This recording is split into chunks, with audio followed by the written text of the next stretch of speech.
Okay, we have the same announcements as before. The programming assignment number 1 is still due on September 27th. I know you've all looked at it already. That's great. You can relax. Just let it sit in the back of your head and think about it for a little bit, and then start coding up. That's a good idea, good way to do it. Today's plan is we're going to talk about linked lists, and maybe, though we will never do this, get to a stack abstract data type. We might. Who knows? Really quick. Okay, so this slide is kind of a review of what we talked about last time. We declared a structure, a templated structure with a type variable lit. So this was a structure that actually contained a pointer to the same structure itself, like a structure. So it's like a recursive definition here. So we've got a list of nodes because we get one node and it has a pointer in the next field that points to the next node, and then there's another pointer that points to the next node. It's this chain of next pointers stored within this structure that allow you to navigate down a linked list of nodes. That's what the linked list is. It also carries data, which is this lit class. This could be a string or an int or something like that. And then the final thing here is the constructor for building a new node. It takes a data value, and it also takes a next pointer p, and then it initializes the structure to have that data value and that next pointer. Okay, so that was it's like the quick run through of what we did last time. Do you have any questions about that? That's like, okay, good. So now we have to do stuff with linked lists to sort of get a feel for how they work. And the first thing that we're going to do is insert something at the front. So this is illustrated here. This is the input. This is the original list. And then we make this call. And this is supposed to be the effect of that call on our list. So this is the result after the call. The result is a new linked list in which the node cow has been added to the front of the list. Okay, so there's just one thing that I want to point out before I let you figure out what the code is that goes into this insert at front routine. The one thing that I would like to point out is this weirdness here. Node star ampersand curve. What is that?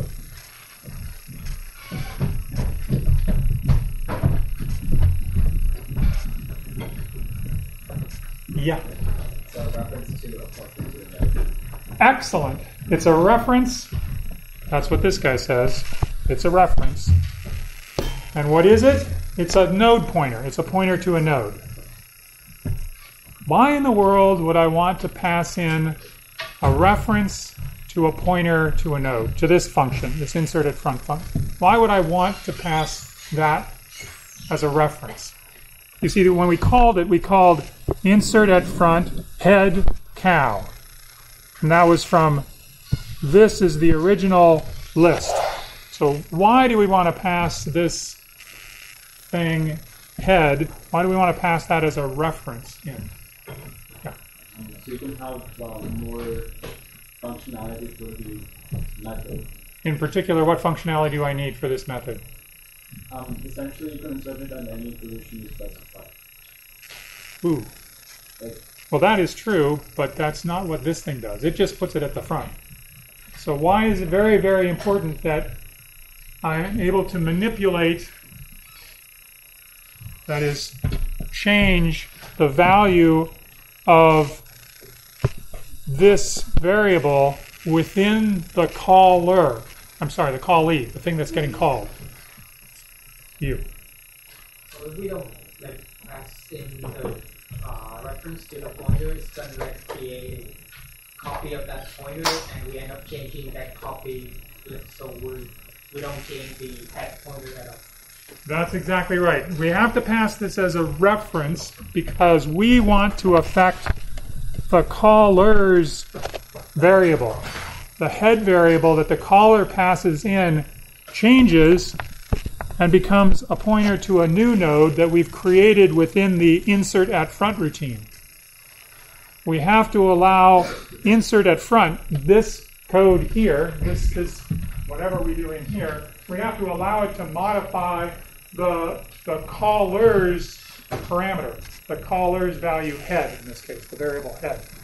And this is the only way to do it. Well, it's not the only way, but it's one way to do it, is to pass that pointer in as a reference, and therefore any changes that we make to this occur inside of this code are actually changes that occur in the caller. Yep. So this function is returning void. Why would we do this when we're returning like a point for that?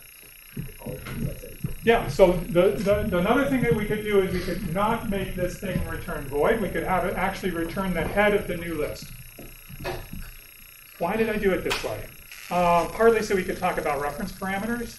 That's one thing. You know, for a while in my life, I liked the idea of passing back the pointer.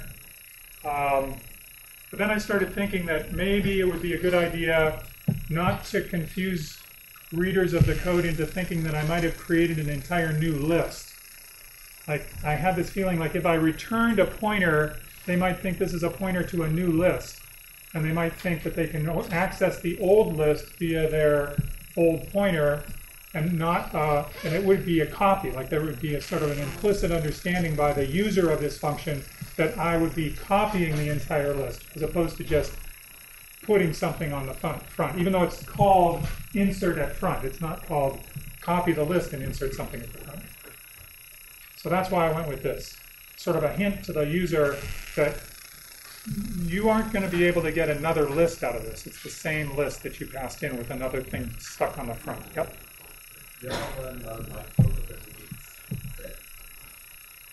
Or maybe it's just the volume.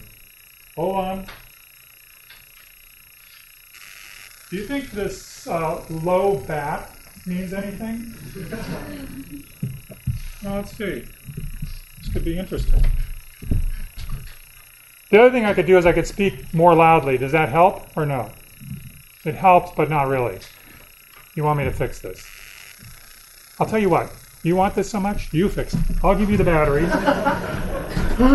There are no batteries.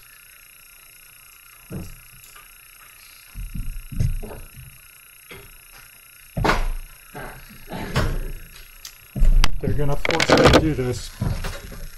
I might burst out into song.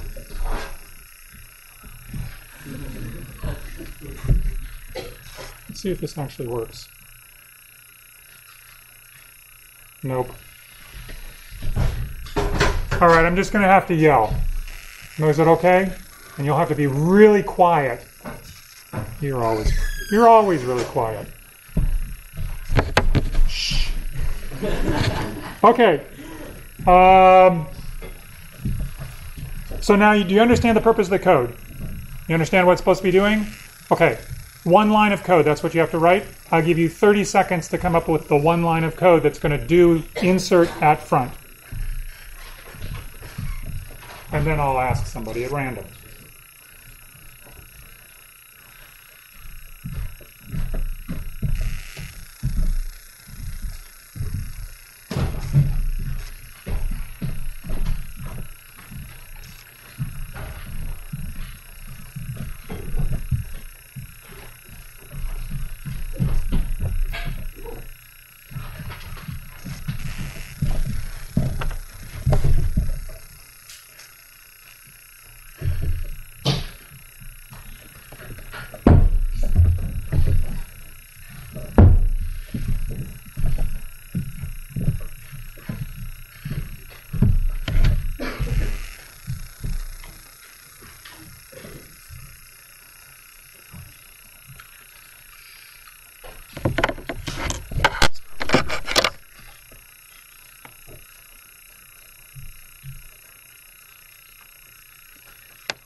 Okay, everybody done? Okay.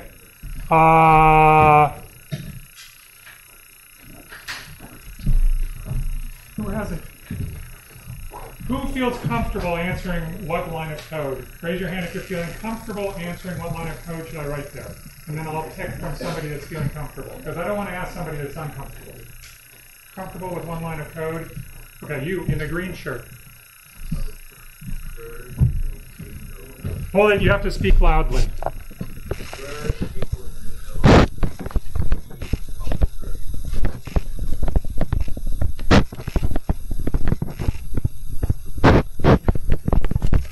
Excellent. Excellent. This has two features. One is that it works. No, one is that it's actually calling new, which means that the memory that's being allocated for this node is being allocated off of the heap, and it will not disappear when the function stops, when the function returns. So that's good. And the second thing is that it's updating cur and using the fact that cur is a reference parameter to know that it's changing the value of the parameter that's being passed from the caller in the caller's frame, so in the caller's scope. So, excellent. Do you have any questions about this? Yes? If we have to specify inside the node, it's like plus Oh. node string. So this can be the string. Oh, all right. Is it necessary? This is a good question if it's necessary or not. My guess is yes. But then on the other hand, if this is actually in the scope of, like this insert at front is actually in the scope of the node linked list class that's been templated, then the answer would be no. But there's somehow it's not clear from what I wrote here whether that's true. So maybe we should put in a link. But don't worry about that. I mean, it's never going to be the case that you're not going to know that you've missed.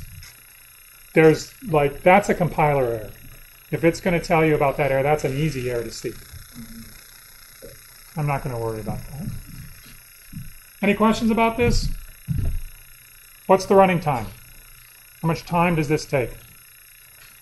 To insert at the front of a linked list of size n, has n nodes in it. How much time does it take?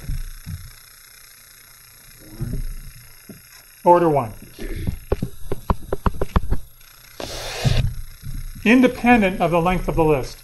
It's a constant. It's independent of the length of the list, which is the parameter that's measuring the size of the list that we're given.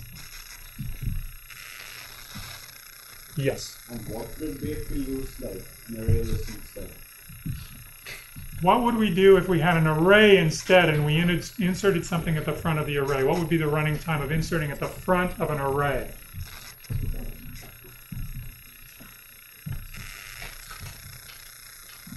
It depends on what you're doing when you insert. I mean, if what you do is you say, let's take the first thing out of the array and let's put it at the very, very end, and then we'll replace that thing with the thing that I want to put at the front. That's constant. But that's cheating. You want it to stay in order, don't you? Yeah, you want to shove everything down by one. That's going to take time probably proportional to the array. Unless they've implemented the array class using a linked list, in which case it would be constant. But they probably haven't done that.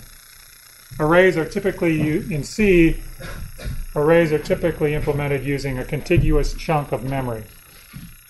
Now what can happen even when you're tacking stuff on the end of that array is that eventually the allocated memory for the array is exceeded and it has to do something like this. If you're working with a vector, for example, you exceed the allocated space for that vector and it causes the memory manager to have to be invoked and you resize the array to make it bigger. We'll talk about that in a bit, but not right now. Except we already have. Okay. Good? Okay, let's move on. This is the second function that we want to implement on linked lists. It's called print odd rev, which means print the contents of the odd locations in reverse order. Extremely useful function. You might be asking, what are the odd locations in the linked list? And I'm going to tell you right now, this, and this are the odd locations in the linked list. Now, you might say, that's not right, because C indexes arrays from 0. So this should be, this first thing here, should be the 0th position, which is an even number, as we all know. And I'm saying to you, not all programming languages are like C. Not all programming languages index from 0. Some of my favorite, in fact, my favorite programming language is indexes from 1. And that's what I'm doing. I'm indexing from 1 into this linked list. So, too bad. So what would be the output of print odd rev on this example input? If I said print odd rev head, the output would be, wait, 5264? 35624? Are you toying with me? No, you're not. Okay, good. You're not. Okay, great. What is the output of print odd rev on this input? Thank you very much. 528. Now you know how this works. You know how the code should work. It's also interesting to note that this parameter cur is not being passed by reference. Why?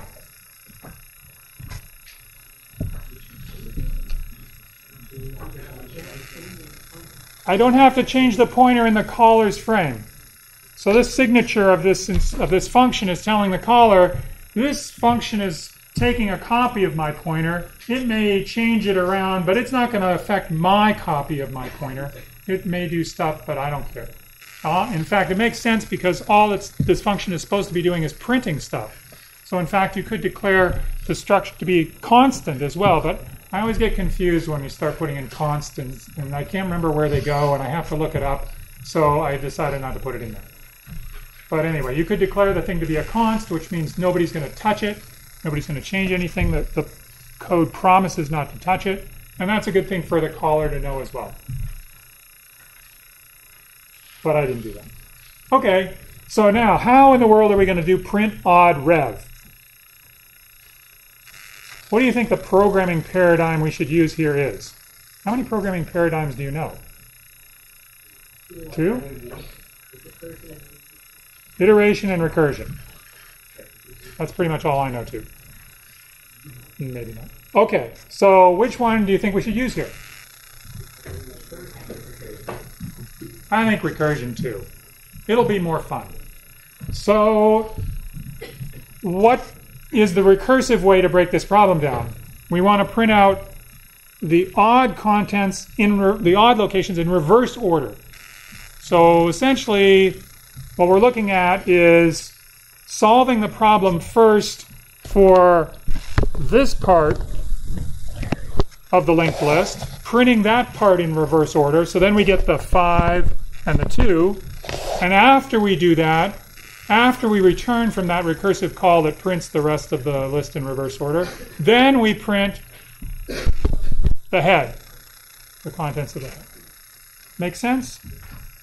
Okay, so first of all, we have to make the recursive call. Okay, how do we do that?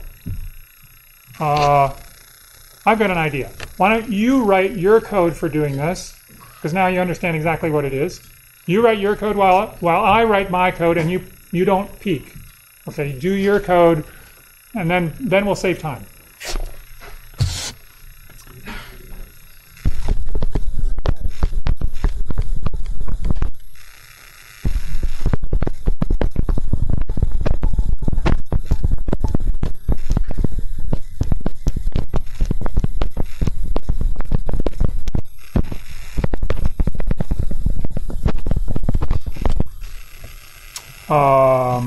Yeah.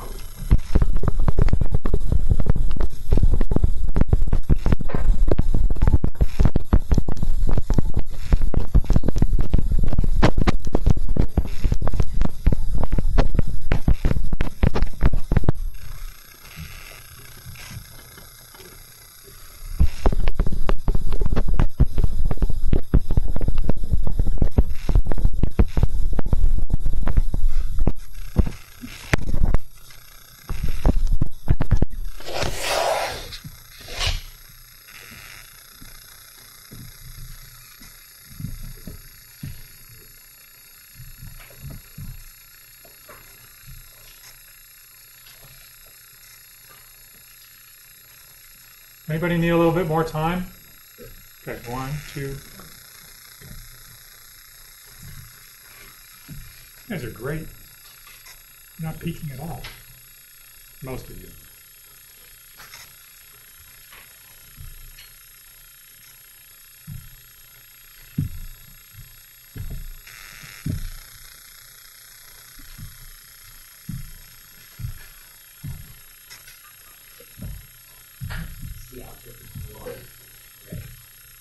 No, we don't. Want a new one? You can have it.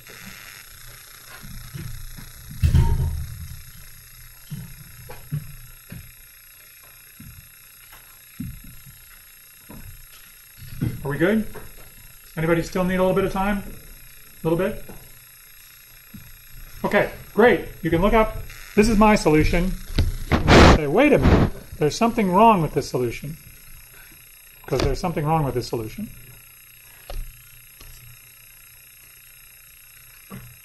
In the way back, way back.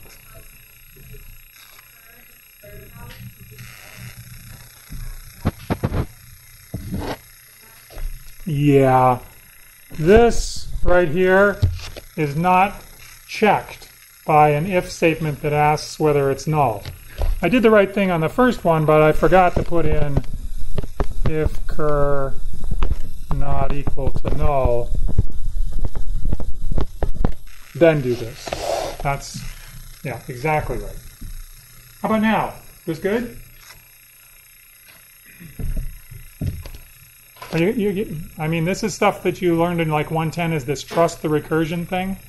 The statement there, let me reinterpret that slightly for this class, which is that if you unwind recursion, it's kind of fun to do, but it's more convincing to yourself if you come up with the property of what the recursive call should do and use that property to show that what you've written is correct for the larger problem, right? You can prove that there's some invariant that holds after the recursive call, and then use that invariant to show that the invariant is true for the big problem at the end.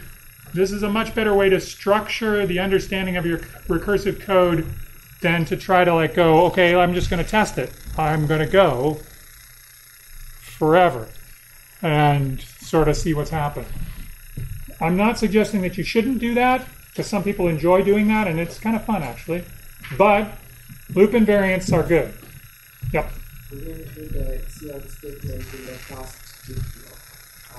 Could I include the cout statement here?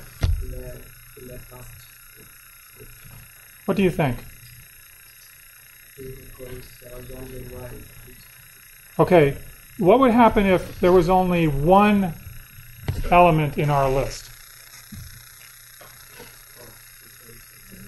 It would miss printing that one out because it would say, oh, the next thing is not null, is null, and so I don't have to do anything. And it really does have to do something. So, yeah, so if there was just one element. Okay, so that's what I mean by trust the recursion here. We trust the recursion to actually print the contents of the remaining array, to print the contents of the odd locations in the array in the remaining linked list in reverse order. So we trust this call to print 5 and 2. And then we get to the part where we check to see if current is null. If it's not null, then we output the first element. So this was a lame proof of correctness, but we've already done so many of them that I don't want to do another one. And that's not true, but I want to get going. Because I want to ask you a question about running time. Does everybody believe this works? Everybody happy? Anybody not happy? Have a question? Okay. let's talk about running time. What's the running time of this code as a function of n, the number of elements in the linked list? What's the running time? You can say it loud, more loudly. Big O of n. N is the size of the linked list.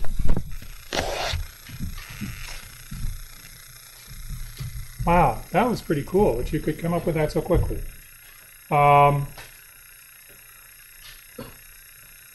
This actually is very simple recursive procedure.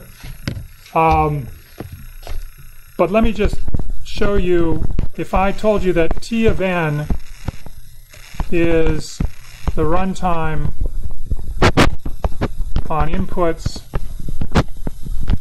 of size n,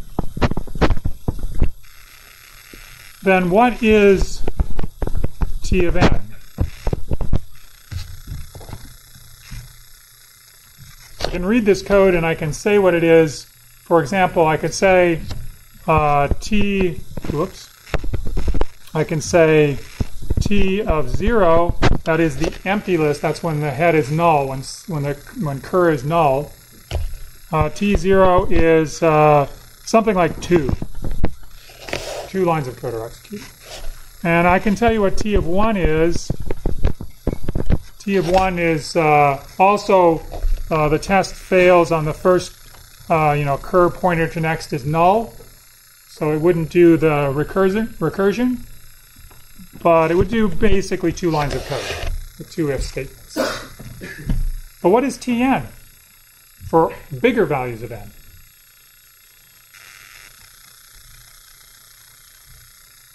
What's the first thing that the code does if n is bigger than 2? Yep.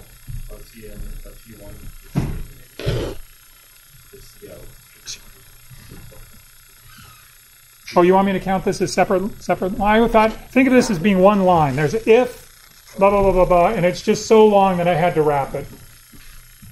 I mean, it doesn't matter if you want to do it the other way, but then I have to change my 2's into 3's or 4's. But if n is bigger than 1, what is T of n? Yeah.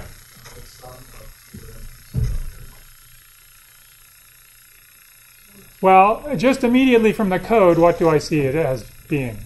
So don't do the sum yet. But immediately from the code, I see it as being, I'm going to execute some number of lines of code, 2 of them. That's the if statement and the other if statement. And maybe I'll execute the print, I'm going to execute that too, but I'm not counting that as an extra line of code. I'm just going to say there's 2 steps that you do. But there's an additional amount of time that I'm taking. That additional time is coming from a recursive call.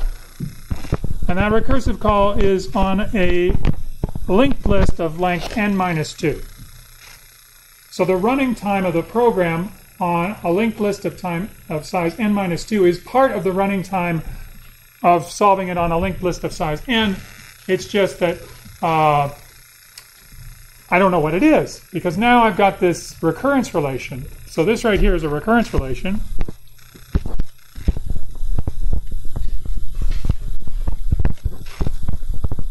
And when you analyze recursive functions, you often get recurrence relations for the running time. And this is a particularly easy recurrence relation.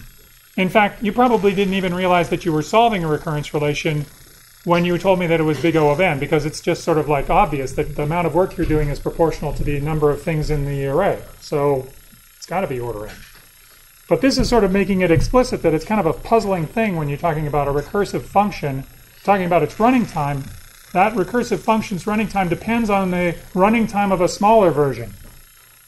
So how do you solve these things? Well, in this case, we can do what's called the guess and check, or we could do the sort of expand it out so we can guess and check. It's called something more technical, but I don't remember what it is. What is T of 2? According to the recurrence relation, T of 2 is 2 plus T of 0. 4. What's T of 3? T of 3 is 2 plus T of 1, which is 4.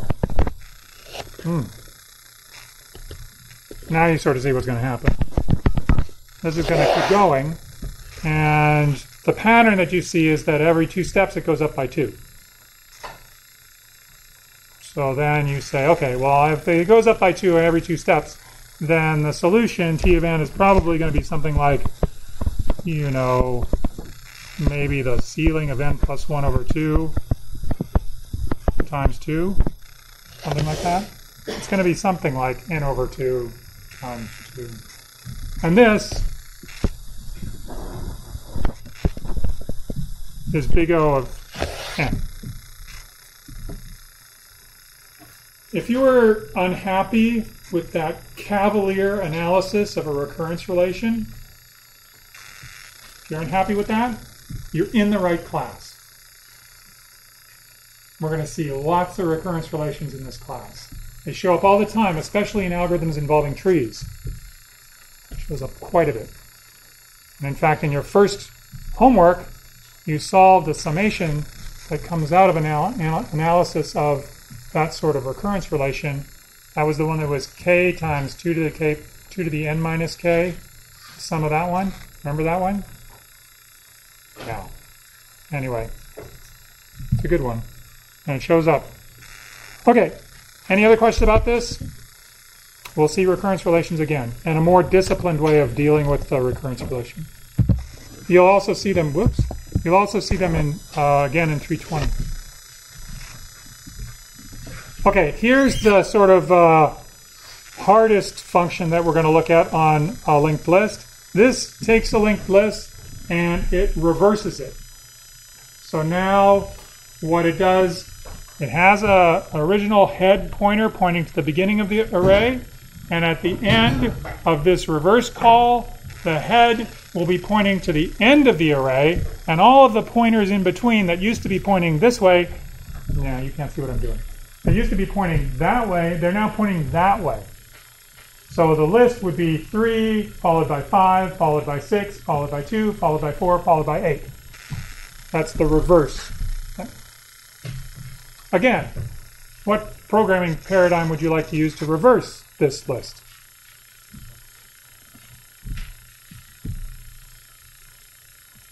Recursion. Great answer. Fantastic.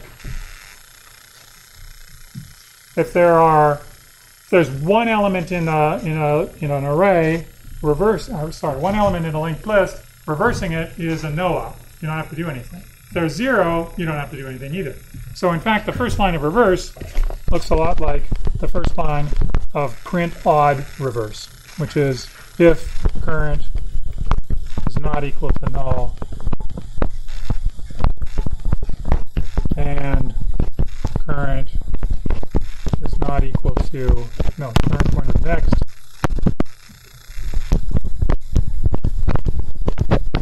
is not equal to null, then we're going to do something. And the nice thing to do, probably, would be to reverse this entire linked list, the remainder of the linked list. So we would produce something by a recursive call that says, well, we have to do reverse of, by the way, leave a little bit of space if you're taking notes above this reverse call. Just a little bit of space for one line. Reverse of current pointer to next. And what that would do is it would produce this linked list, because we trust the recursion.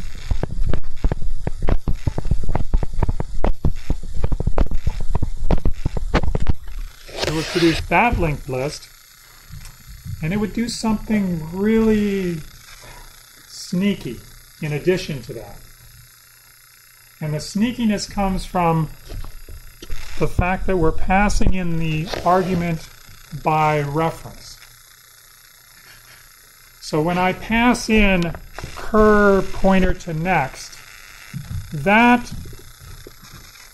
variable lives right there. It's the pointer in the linked list that's connecting the first head node, the current is equal to head initially. It's connecting that first head node to 4. And this fact that we passed it in as a reference parameter means that if this code changes that value, it's going to affect the value in the caller. What we hope is that if I pass in a list with the head at the beginning, that this function reverse will change the value of head in the caller to point to what used to be the last node in this list. So if we believe that that's what this code reverse does, if we trust the recursion, then this pointer right here, it changes and it points there. Let's just assume that that's what reverse does. It changes its parameter to be the head of the new reversed linked list. And its parameter in this case is a special parameter. It's the parameter that's the value that's actually located in the structure. It's the next pointer of the head node on the first column. Does this make sense? This is like, I'm saying it really like emphatically. And the reason I'm saying it so like this is because this is the trick that you can do with linked structures that in a recursive manipulation of linked structures in trees, in linked lists, in things in which there are not duplicate copies of many, many pointers stored in the structure. In this structure, there's really only one pointer that's pointing to 4, and that's the pointer that's the next field of 8. So we get away with it by doing that. Otherwise, things will get really ugly. Okay, but before we do that, we're actually wanting to keep around the uncorrupted, the unchanged version of current pointer to next, and that's what this line is for. In a temporary variable, I'm going to stash away the original value of current pointer to next, and that is actually going to be a pointer that's pointing to 4. And after the recursive call, that is still going to be pointing to 4. So the situation that we have after these two lines of code is that we've reversed the last part of the array, of the linked list, and we have this kind of weird situation where we haven't updated head, we have this extra T pointer in there, and now we've got to make everything be right. So it makes it reverse the entire list. We have to move 8 somehow. We have to move 8 to be the last node after 4. Because that's where it's going in the end. Okay? And if we do that, then we will have taken the inductive step. We will have updated the recursive return from this call to reverse. We'll have updated it so that we get the answer to the original problem. Yep.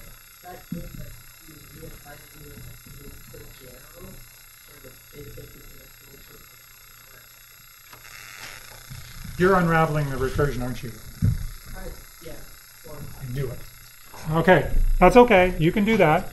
But yes, it means that in those calls, you're essentially stacking up the these boxes, these next fields. You're stacking them up, and then at the very end, it'll be like switch, switch, switch, switch, switch, switch, switch, switch, all the way back. It'll be cool. You'll see. It's very slick, but it's kind of tricky. Like I said, this is the hardest thing we're going to do today for linked lists. So, and you know, your programming assignment that uses quadruply linked lists, the ones that are doubly linked this way and doubly linked this way, there's nothing that's this hard in those. Nothing like that. I mean, it's hard, but it's hard in a different way. Tricky in a different way. Not this. You have looked at it, right? I mean, you know what I'm talking about. Yeah. Can we use insert front instead? Can you use insert front? Yeah. You mean like rip it off the back and insert it at the front? Yeah. Okay, then you run down to the end, you rip it off the front, you put it at the you rip it off the back, you put it at the front. We have to do a remove node thing where we rip it off the back and put it at the front. And then we repeat and we repeat and we repeat. Yes, we could do that.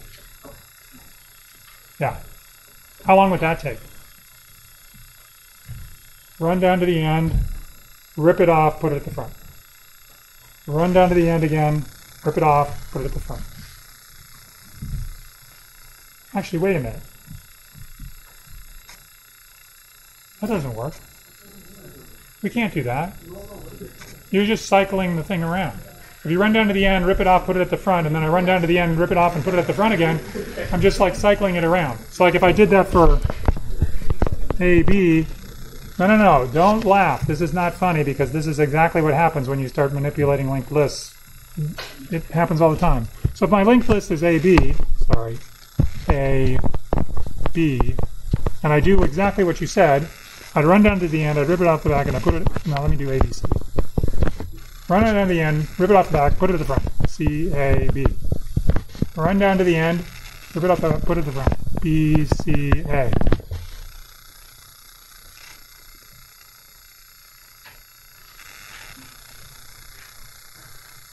That's not good. But it's a good idea. I mean, you could imagine doing this recursively, ripping it off the end and putting it at the front. Yeah, so if you had a recursive thing that reversed it, and then you ripped it off the end. It would work. You could do it. But not so simply. Okay, we're not done yet. We have to write more code. So we have to fix things up. The next line, which is going to be in blue, it does the following. It says T arrow next equals current. So what that does is it looks in this thing pointed to by T, and it changes this pointer, the next pointer for 4, and it causes that next pointer to point to her, which is head. Now what do we have? Now we have... Everybody okay with this? No. Current, when we passed in the original value of current, was head. Now I've done all the recursion, and I'm back to the top level. Current is head. So when I do this change, maybe I should have made, wait a minute, hold on. I know what's wrong. I know what's wrong. I forgot to write this. That's current. And current is actually equivalent to head. It's a reference parameter, and so not only is it pointing to the same thing, it actually is the head pointer. So this head pointer is, it's like another name for it is current. So if I change current, I'm changing head. And right now I'm not changing current, I'm just copying the value of current, and I'm sticking that copy into the next field of 4, node 4. Now what have I done? I've made a circular linked list. Right? You could run around this list forever and you would never stop. Like follow next pointers and you'll go around and around and around and around and around. So that's not what we want. We want something different. But before we break the circle, we have to do the update of current. So the next thing we do, whoops, let me do it in purple. Purple makes people happy.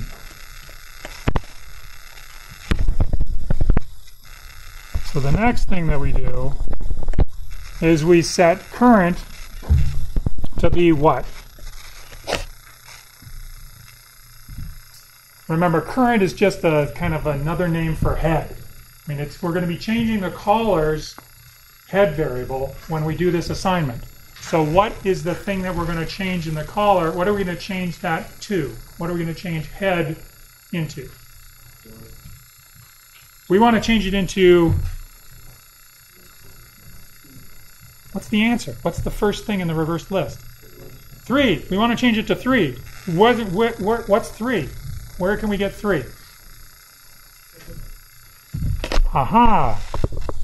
We've got this arrow. The red arrow from that blue dot over there that goes to 3.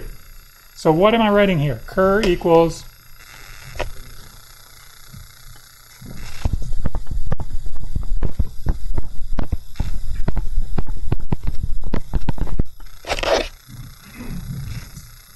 cur pointer to next.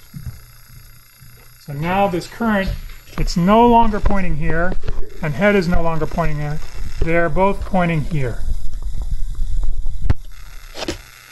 So this is no longer pointing here either. I don't know why I copied this. It's crazy. Anyway, those don't point there anymore. Okay, so what's the last thing that we have to do? We have to break the cycle. We have to break the cycle where?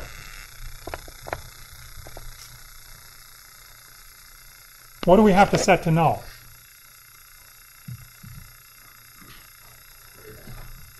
This guy. That's the thing we have to set to null. So what we're going to do is change to green. And how are we going to change that to null? It is no longer called cur pointer to next. Cur pointer to next is now 5 because we updated cur. How do we get to... I can use t. How do I get to it from t? This is why I stored t. I stashed it away so we could do exactly this. T next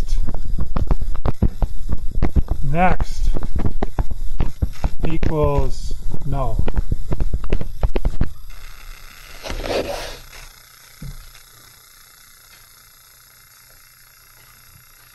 You just have to think it's a circular linked list, and we happen to have 2 fingers into that linked list, and we needed to shift those fingers. One finger we needed to shift forward. The other finger we used in order to make the other finger is T. T is one finger, cur was the other finger. Cur we needed to update, so we needed to move it one thing forward. So cur equals cur pointer to next. The other finger, T, is still touching the original array, or the original vector, at the last spot, except not quite. So we have to reference it as T, pointer to next, set that to null, and we're done.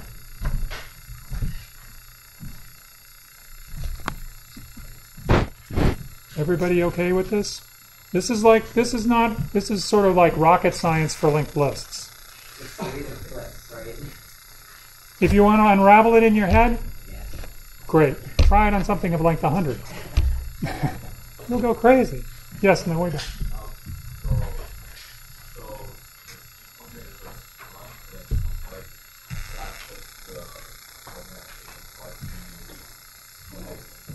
No, T is pointing to 4. So this is where T is. T pointer to next is the blue line. And then T pointer to next is this right there.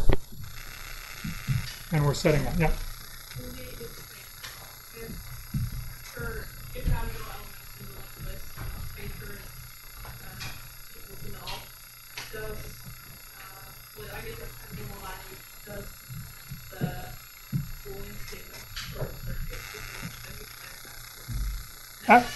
Excellent question. In this if statement, and you should have asked this question on the previous thing because I did the same trick, right? And probably you were wondering about that. But what happens in C when it's evaluating conditionals? It stops when it knows the answer. So in this case, if it says cur not equal to null and something, done. It's very clever, actually, the parser for doing these logical expressions. Stops when it knows the answer. Okay? It's good. How are we doing? Do we have any time left? No. No! What's the running time? How long does this take?